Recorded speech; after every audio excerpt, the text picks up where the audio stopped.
Welcome back to Sunshine Alex, Chicago English Combination here for our second book, read online. We are doing Lemonade War. Lemonade War, what is that about? War is never good, right? Except Star Wars. All right, Lemonade War, written by Jacqueline Davies. Let's get into it. Now, looking at the cover, we can think, what is this about, Lemonade War? I'm guessing it's a lemonade stand war. In America, in the summer, it's very common for kids to have a lemonade stand where they set up basically a little stand with a table and they sell lemonade to people walking by or cars driving by. My friend Chris Fife and I did this, and I remember one guy gave us $50 for one glass. He was so cool. Some people are super nice, and kids were just trying to make money, and people help out. So I'm guessing this is about a lemonade war between two people, maybe three. So let's get into it, and then follow us, because I'm reading this with my class. At the end of the book, I think we're gonna finish in 2 months. We are going to make a lemonade stand here in South Korea. We live by a very nice park, so when this book is done, it'll be about summertime, and we're gonna make a lemonade stand. I will put that on YouTube. It'll be really fun. Lemonade stands in Korea I've never seen one, so I don't think they really exist until we do it. All right, so we're gonna do chapter 1, as it says down, chapter 2 below. First, vocabulary, a little different. I'm going to read the vocabulary to you so you can listen to the pronunciation. I'm not reading the Korean because 한국말 조금 수이세요 and my 한국말 조금 pronunciation 좋아요. 아니 좋아요. Okay. All right, so 3, 2, 1. All right, vocabulary, chapter 1, chapter 2, lemonade. I'm going to do differently. I'm going to read the vocabulary so you can practice pronunciation. 1, slump, slump. I'm not going to read the Korean. Satisfying, satisfying. Attic, attic. Scraping, scraping. Groaning, groaning. Footsteps, footsteps. Can you hear it? Avoiding, avoiding. Prickly, prickling, prickling. Outline, squirt. Nudging, to nudge, to push. Complicated, complicated. Sarcastic, sarcastic. Puny, spurt. Combine, private. Curveball. This could be baseball or a curveball. Uh-oh, something tricky. Relief. Stomped. Settle. Confusing. 3 syllables. Lots of words here.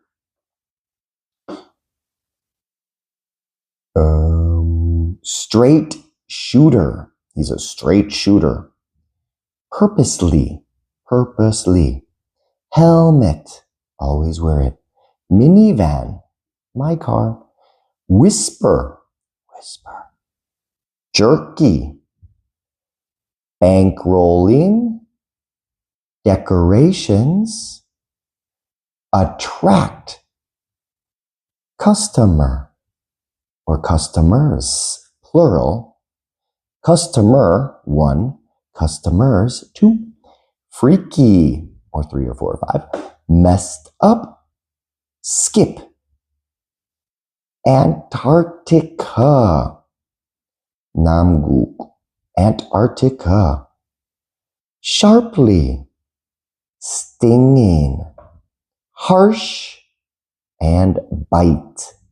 So those are our vocabulary words. Let's get into the book. All right, chapter 1, slump. Slump, slump, noun. A drop in the activity of a business or the economy. So we don't want a slump in business or in the economy. A very common place you hear slump is in baseball. Yagu, chuku, yagu. If a baseball player strikes out a lot and he doesn't hit the ball, we'll say he's in a slump. All right. Evan lay on his back in the dark, throwing the baseball up in a straight line and catching it in his bare hands. Thwop, thwop. Okay, Evan. This is our first character, a boy's name, Evan. He's laying down, throwing a baseball. I used to do this. Thwop, onomatopoeia. It's the sound of the ball hitting his hand. The ball made a satisfying sound as it slapped his palm. His legs flopped in a V. His arms stretched up to the ceiling. And the thought that if he missed, he'd probably break his nose made the game just interesting enough to keep going. So it's a little boring game.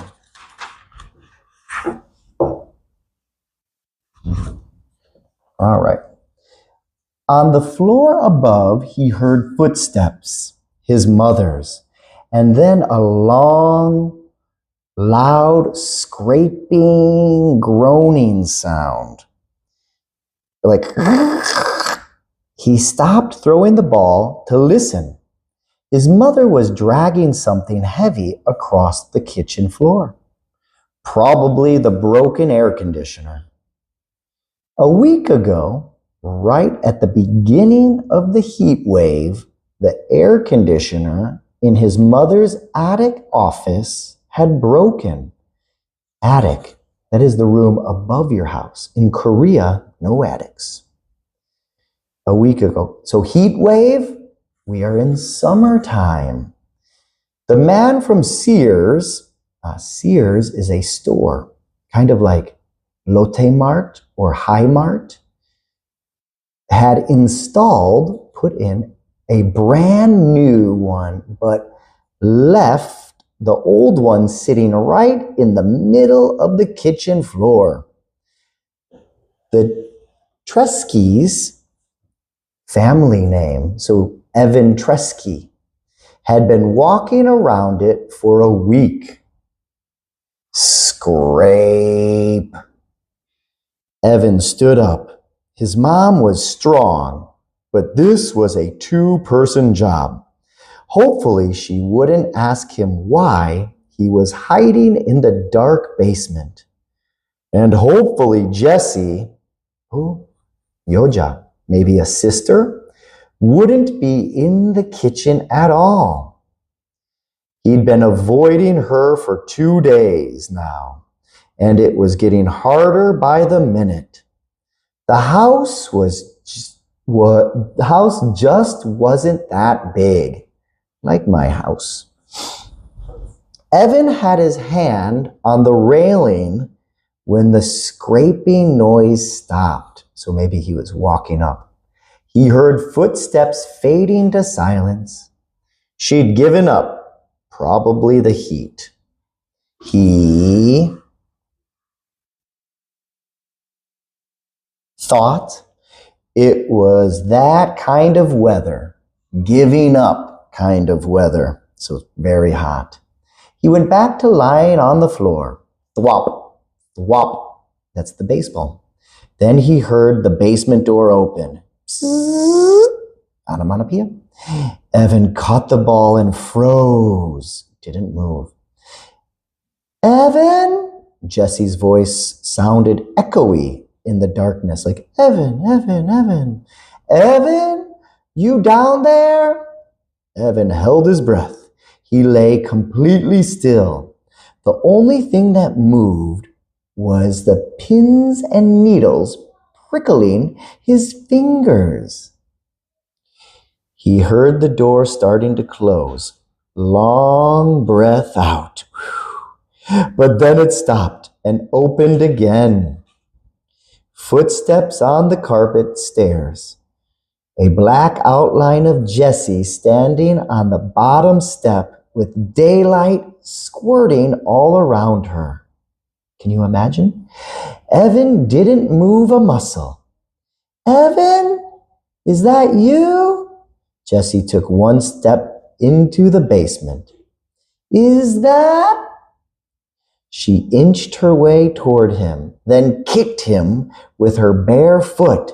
Hey, watch it, would ya? Said Evan, swatting her leg. He suddenly felt stupid lying there in the dark. So I think that's her sister. I thought you were a sleeping bag, she said. I couldn't see. What are you doing down here? How come the lights are off? It's too hot with the lights on, he said.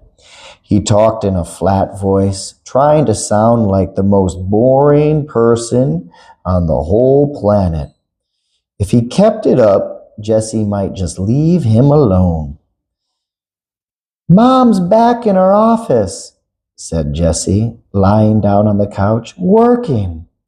She groaned as she said the word like working. Evan didn't say anything. He went back to throwing the ball straight up, straight down. Maybe silence would get Jessie to leave. He was starting to feel words piling up inside him, crowding his lungs, forcing out all the air. It was like having a chest full of bats, beating their wings, fighting to get out. She tried to move the air conditioner, but it's too heavy, said Jessie. Evan tightened up his lips. Go away, he thought. Go away before I say something mean. It's gonna be hot all week, Jessie continued. In the 90s. All the way up till Labor Day. So 90, in America, we do Fahrenheit, Korea Celsius. So 90, maybe 35 Celsius, I'm not sure. And Labor Day is a holiday at the end of summer in America. So they're at the end of the summer. Okay? How's that look, guys? This or that? All right. Thwop, thwop. He's throwing the ball again. So what do you want to do? Jessie asked. Scream, thought Jessie.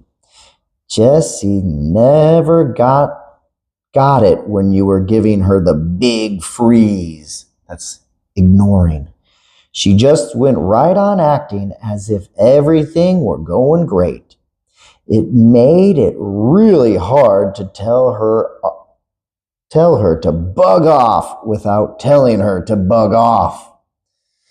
Whenever Evan did that, he felt bad.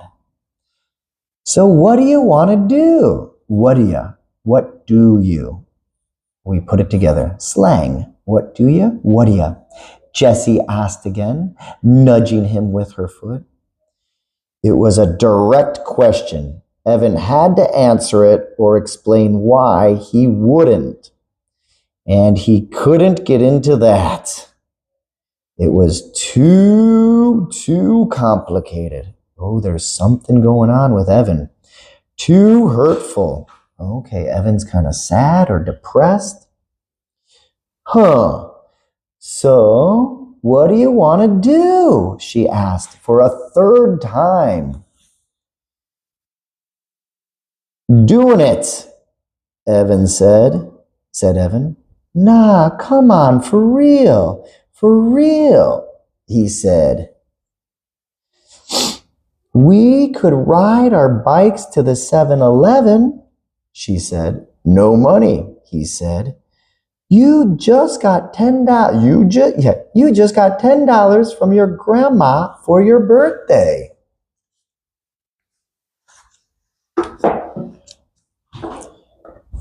Spent it, said Evan. On what? Stuff, Evan said. Well, Jessie's voice dribbled down to nothing. Evan stopped throwing the ball and looked at her. What? Jessie pulled her legs tight to her chest. Nothing, she said. Right, said Evan. He knew that Jessie had money.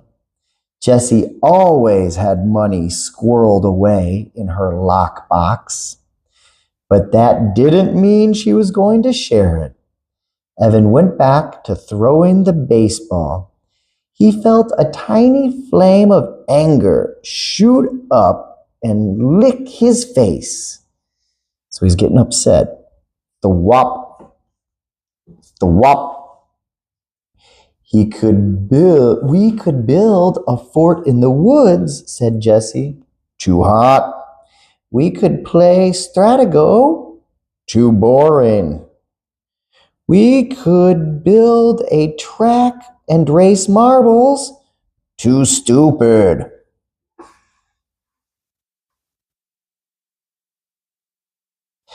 A thin spider web of sweat draped itself over his forehead, spreading into his hair. With every throw, he told himself, it's not her fault. But he could feel his anger growing.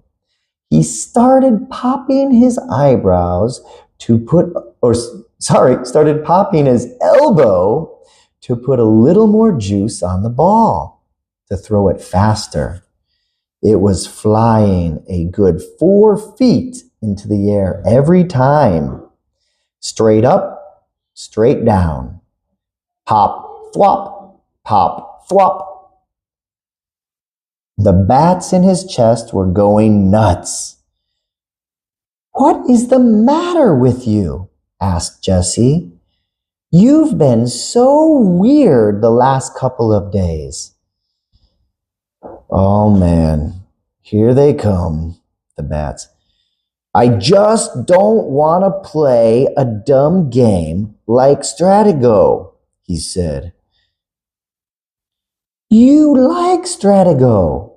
I only picked that because it's your favorite game.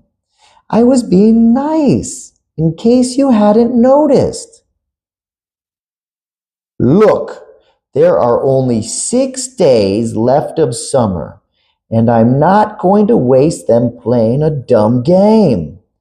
Evan felt his heartbeat speed up. Part of him wanted to stuff a sock in his mouth, and the other part wanted to deck his sister. Oh my gosh, punch. It's a stupid game, and it's for stupid people? I don't know. It's for babies. And I don't want to play a stupid baby game. Pop, flop, pop, flop. Why are you being so mean? Evan knew he was being mean, and he hated being mean, especially to her. But he couldn't help it. He was so angry and so humiliated and so full of bats. There was nothing else he could be except alone. And she'd taken even that away from him. You're a genius, he said. You figured it out. Good, that would shut her up for once. Evan watched the ball fly into the air.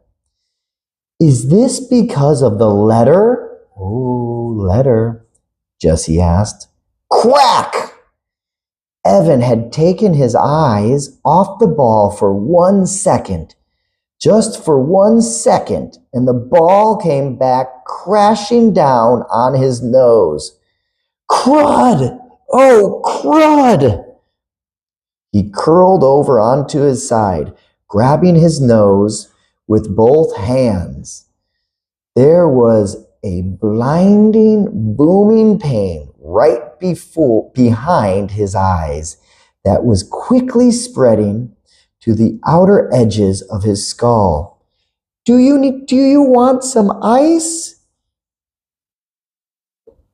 Do you want some ice?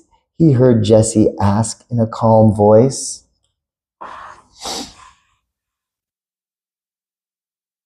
How's that look?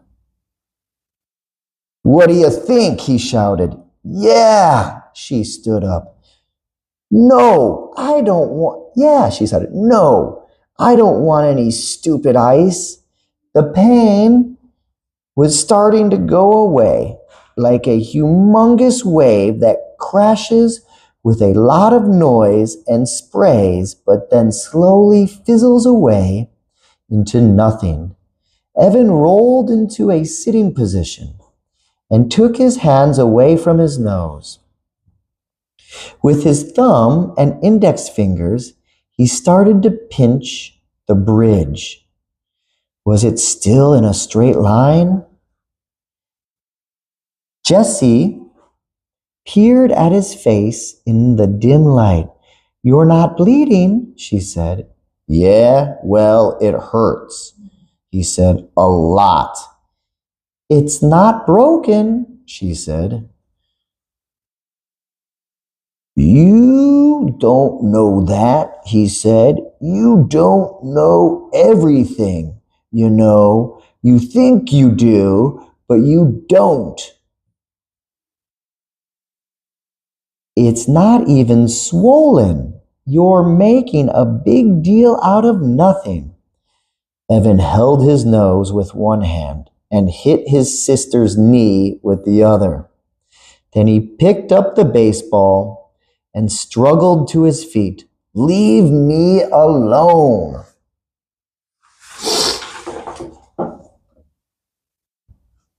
I came down here to get away from you, and you just had to follow. You ruin everything. You ruined my summer, and now you're going to ruin school. I hate you. When he got to the bottom of the steps, he threw the baseball down in disgust. Thud.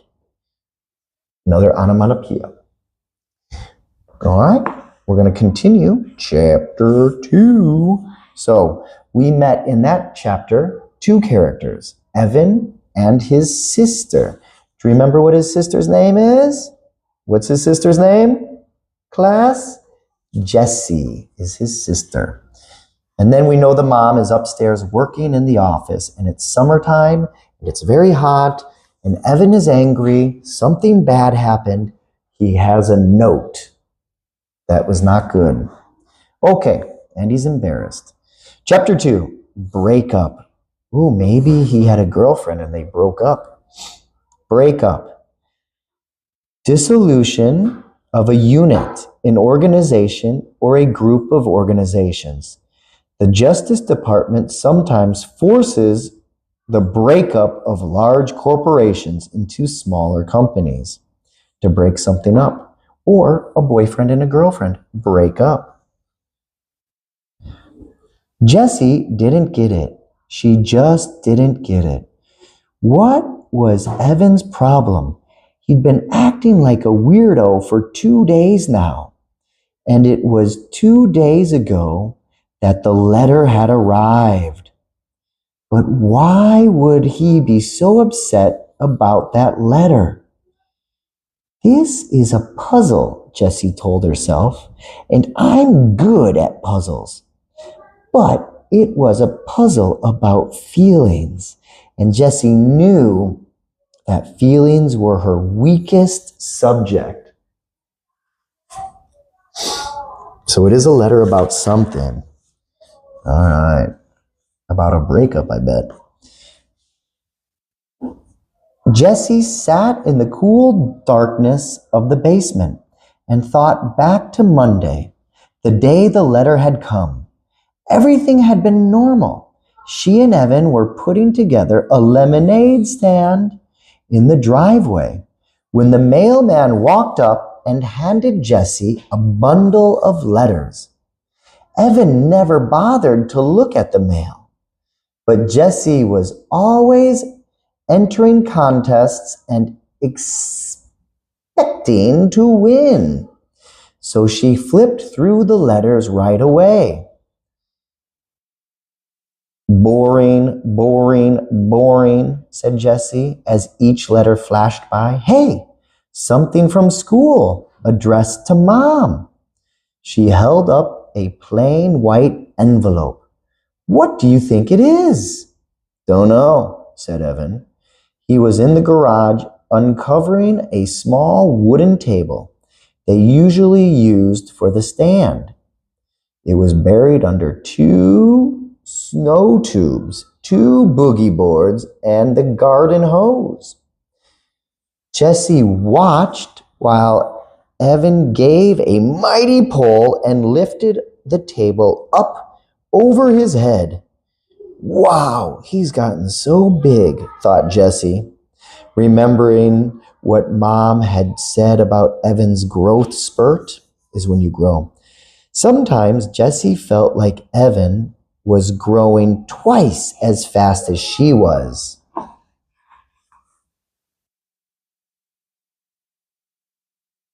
Growing up, growing away. It looks important, said Jessie. It looks like bad news is what she thought in her head. It looks like bad news is what she thought in her head. Was there a problem, a complaint, a mix-up? All the nervousness she'd been feeling about skipping to 4th grade suddenly burbled up inside. This table's really dirty, said Evan.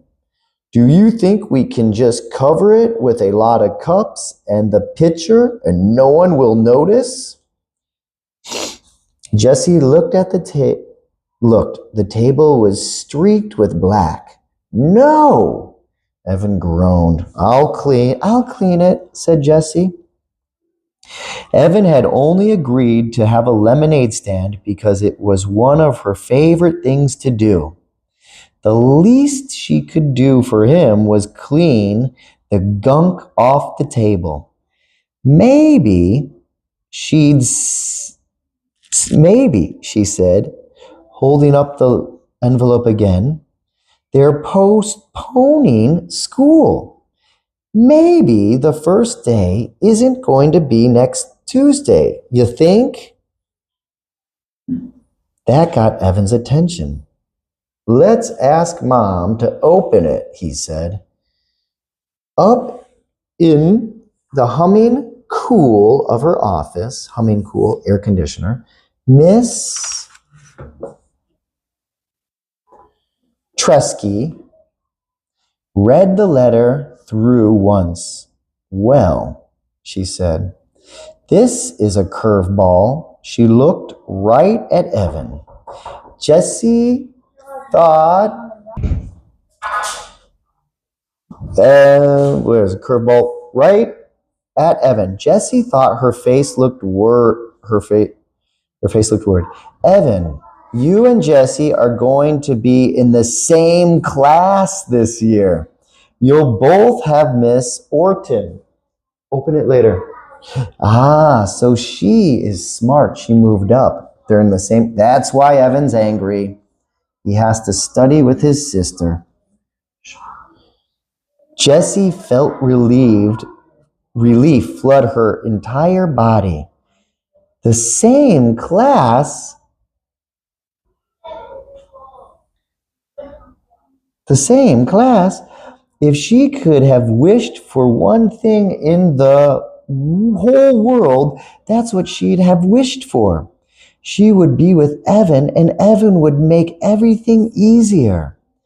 He would introduce her to all those fourth graders. He would show them all that she's okay, not some puny second grader who didn't really belong. So she's very smart. She went up 2 grades. Okay?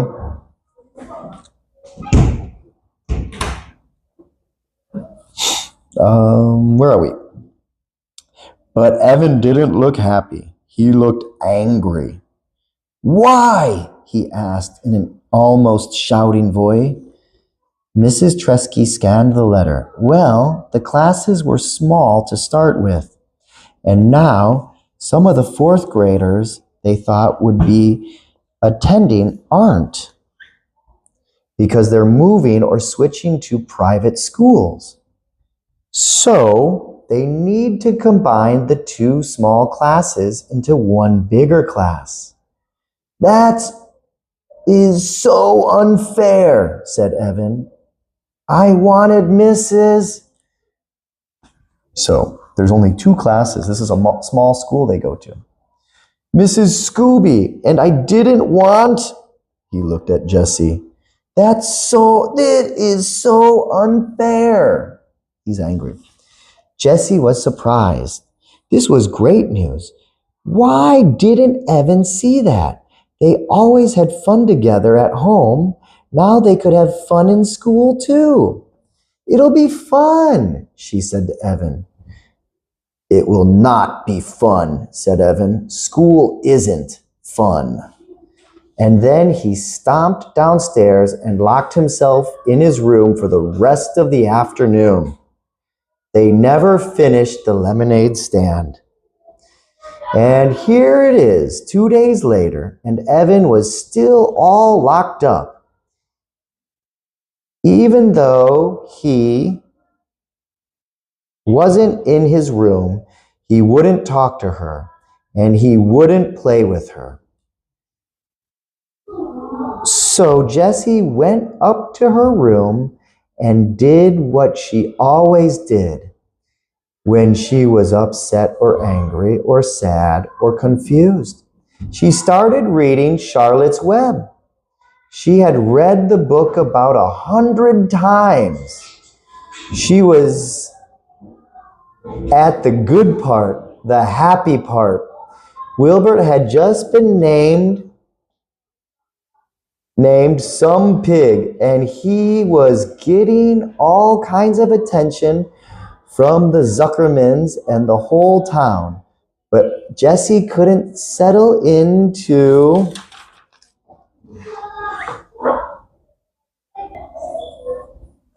that happy feeling, the one that usually came with Charlotte when Charlotte said, I dare say my trick will work. Wilbert's life can be saved, and Wilbur's life can be saved. Instead, she kept noticing an unhappy feeling, tapping on her shoulder. And it wasn't the unhappy feeling that came from knowing that Charlotte was going to die on page 171. Uh-oh, spoiler. It was Evan. She couldn't stop thinking about what he had said. Jessie could only remember one other time that Evan had said, I hate you, to her. Grandma had been over and Evan needed help with his math homework. He had that frustrated, screwed up mouth look that he sometimes got with math or spelling or writing reports. Mom called it he's gonna blow. But Grandma couldn't help him because it was all Greek to her. So Jessie had showed him how to do each problem. Well, she just sort of jumped in and done the problems for him. Oh boy, that's why he's upset. She's smarter. That was helping, wasn't it? Grandma had called her a girl genius, but Evan had ripped his paper in half and run upstairs shouting, I hate you, just before slamming his door. That was last year. Jessie rested the book on her stomach and stared at the ceiling. People were confused. She'd rather do 100 math problems than try to figure out someone else's mixed up feelings any day of the week. That's why she and Evan got along so well. He'd just tell her straight out, "I'm mad at you because you ate the last Rice Krispies treat." And then all she could say, "Sorry, hey, I've got some Starburst in my room. You want them?" And that would be that. Evan was a straight shooter. Not like the girls at school, the ones who had started that club. She rolled over onto her side to get away from those thoughts. Across the room, against the opposite wall, she noticed the 3 pieces of foam core her mom had bought for Jessie's Labor Day project. Every year, the Rotary Club sponsored a competition for kids to see who could come up with the best display related to the holiday. This was the first year Jessie was old enough to participate, and she had begged her mom to buy foam core and gel pens and fluorescent paper and special stickers for her display. She was determined to win the prize money, $100, but she hadn't been able to come up with a single idea that seemed good enough. So here it was, just 5 days before the competition, and the foam core was still completely blank.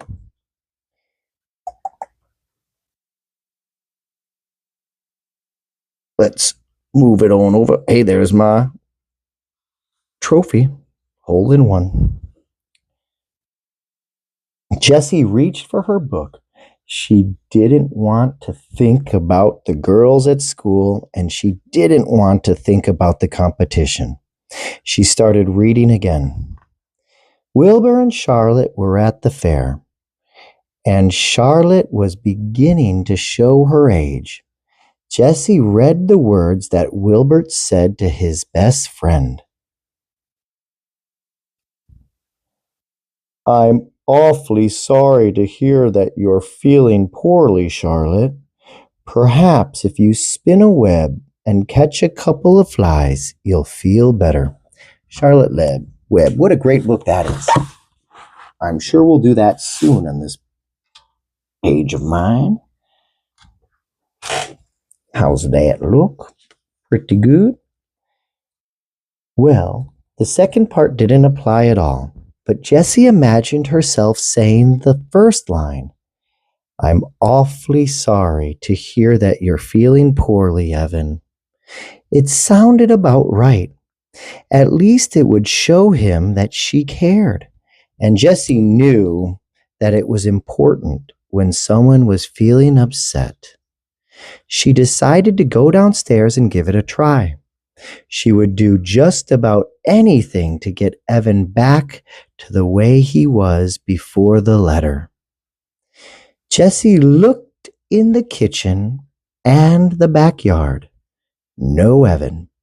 She was halfway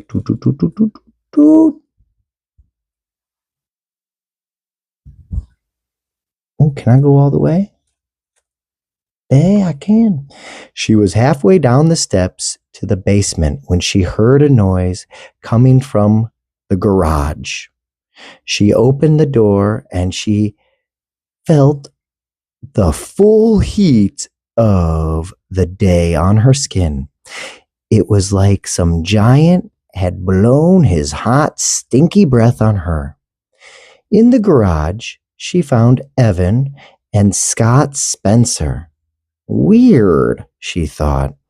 Evan doesn't even like Scott Spencer. They'd been on again off again friends from kindergarten.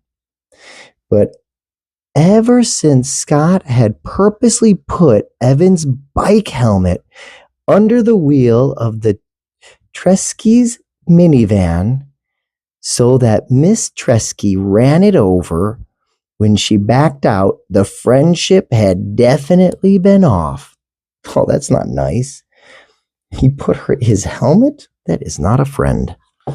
It had definitely been off. On again, off again. Like friends, not friends, friends, not friends. You know what I mean? On again, off again. Does that make sense? All right. How's that look? Doot, doot, doot, doot, doot. Is that better?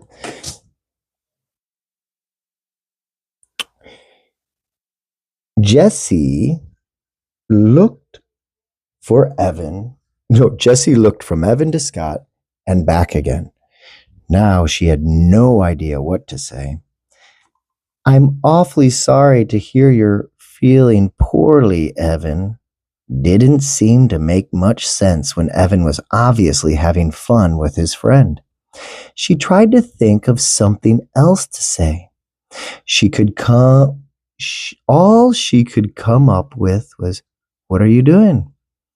Sorry, my kids are in the back, distracted me. All she could come up with was, "What are you doing?" The boys were bent over a piece of cardboard.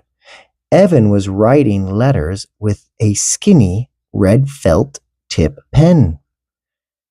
The purple cooler was in the middle of the garage, and 2 plastic chairs were stacked on top of it.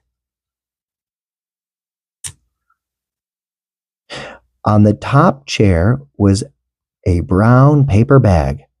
Nothing, said Evan, not looking up. Jessie walked over to the boys and peered over Evan's shoulder. Lemonade! Lemonade, 50 cents.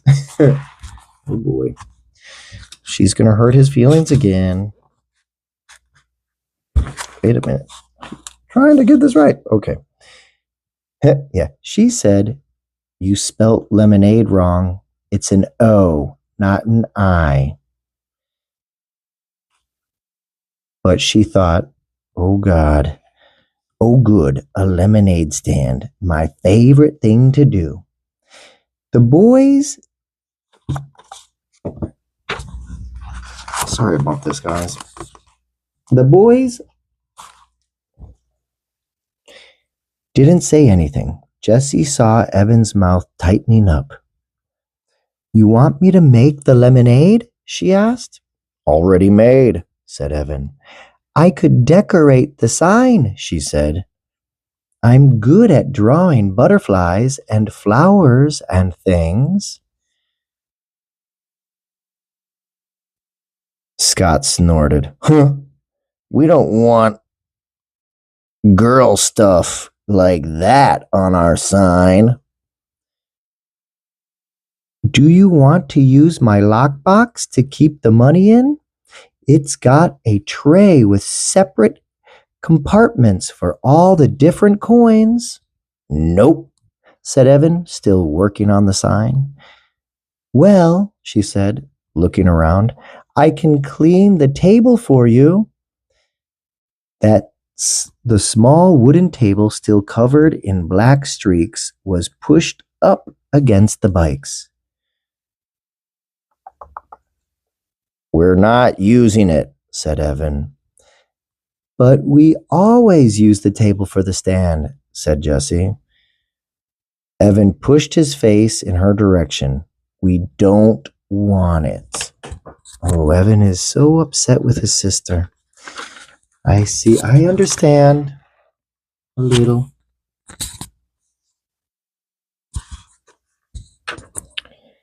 Jessie took a couple steps back. Her insides felt runny, like a fried egg that hasn't cooked enough. She knew she should just go back into the house, but for some reason, her legs wouldn't move. She stood still. her bare feet rooted to the cold cement. Scott whispered something to Evan, and the two boys laughed. Low and mean. Jessie swayed toward the door, but her feet stayed planted. She couldn't stand it that Evan wanted to be with Scott, who was a real jerk, more than her. Yeah, so there's like she couldn't stand it that Evan wanted to be with Scott, a real jerk, more than her. Hey, she said, I bet. Can I go all the way? Can I go all the way? Yes, I can. Hey, she said, I bet you need change. I've got a ton. You could have all my change. You know, as long as you pay it back at the end of the day. Don't need it, said Evan. Yeah, you do, insisted Jessie. You always need change, especially in the beginning. You'll lose sales if you can't make change. Evan capped the pen with a loud snap and stuck it in his pocket. Scott's bankrolling us. His mom keeps a jar of change, so we've got plenty. The boys stood up. Evan held the sign for Scott to read, turning his back on Jessie. Awesome, said Scott.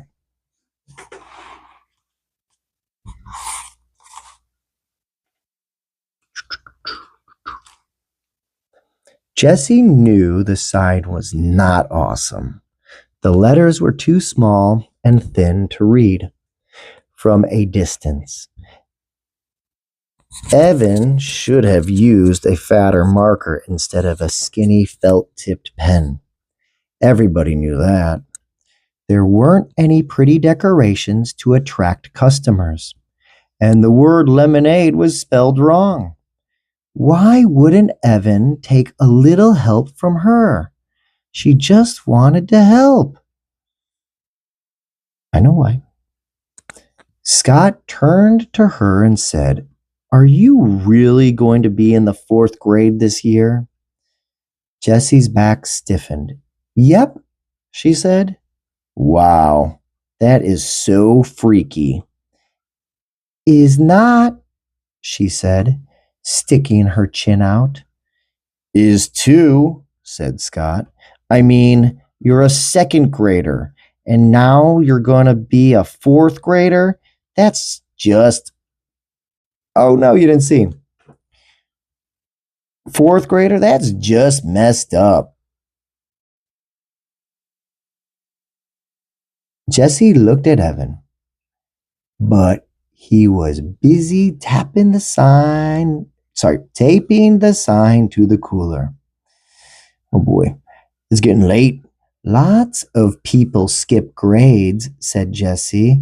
It's not that big a deal. It's completely weird, said Scott. I mean, you miss everything from a whole year. You missed the whole unit on Antarctica. And that was the best. I'm sure he remembers.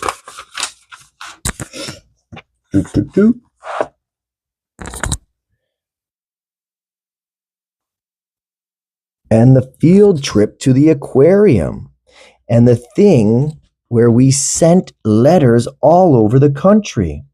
Remember that, Evan? You got a letter from Alaska. That was so cool.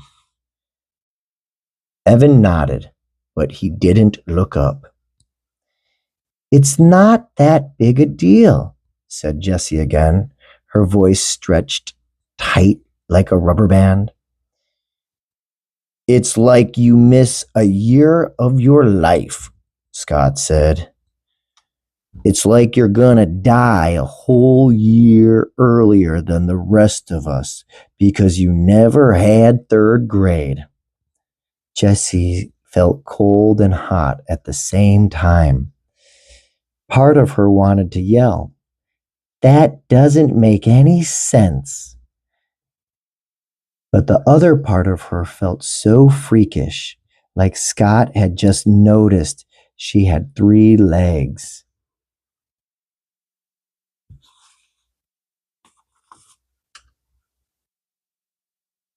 Evan stood up, tossed the paper bag to Scott. Then he grabbed the plastic chairs with one hand. "Come on, let's go." He reached down to grab one handle of the cooler. Scott grabbed the other, and together they lifted it and began to walk out of the garage. No garage. This is where we keep our cars, 자전거, where the cars go. In Korea, we don't really have the garage. We have parking garage under the apartments. "Hey, Evan," said Jessie, calling to their backs.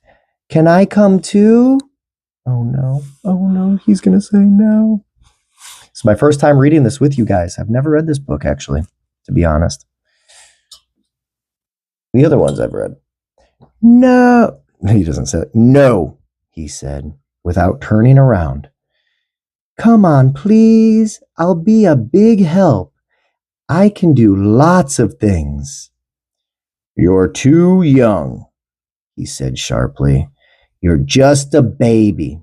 See, Scott, he feels bad. Or Evan, he feels bad. His sister's smarter than him, and she's going to be in the same grade. The boys walked out. "You're just a baby?" Jessie couldn't believe Evan had said that after all the stuff they had done together. And he was only 14 months older than she was, hardly even a full year. She was about to yell back something really harsh, something stinging and something full of bite, like, "Oh, yeah?"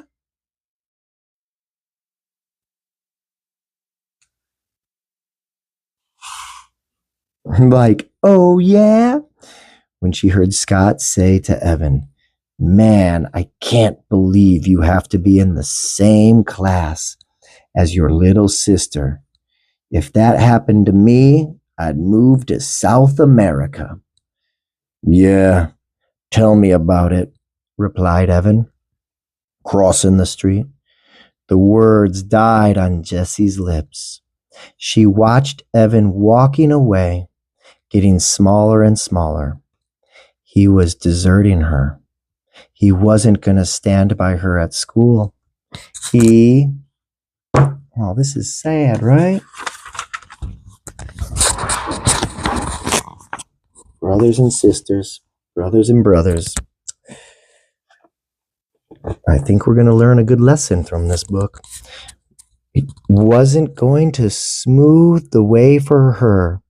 He was going to be on the other side, with all of them looking down on her, telling everyone she was too young to be part of the crowd, telling everyone that she didn't belong.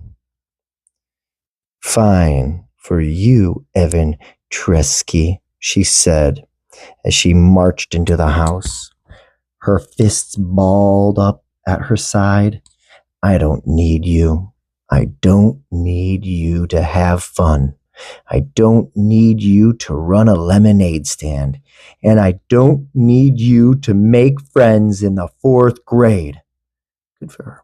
Halfway up the stairs, she stopped and shouted, "And I am not a baby."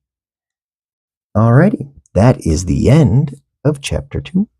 Okay, so we are done with chapter 1 and 2.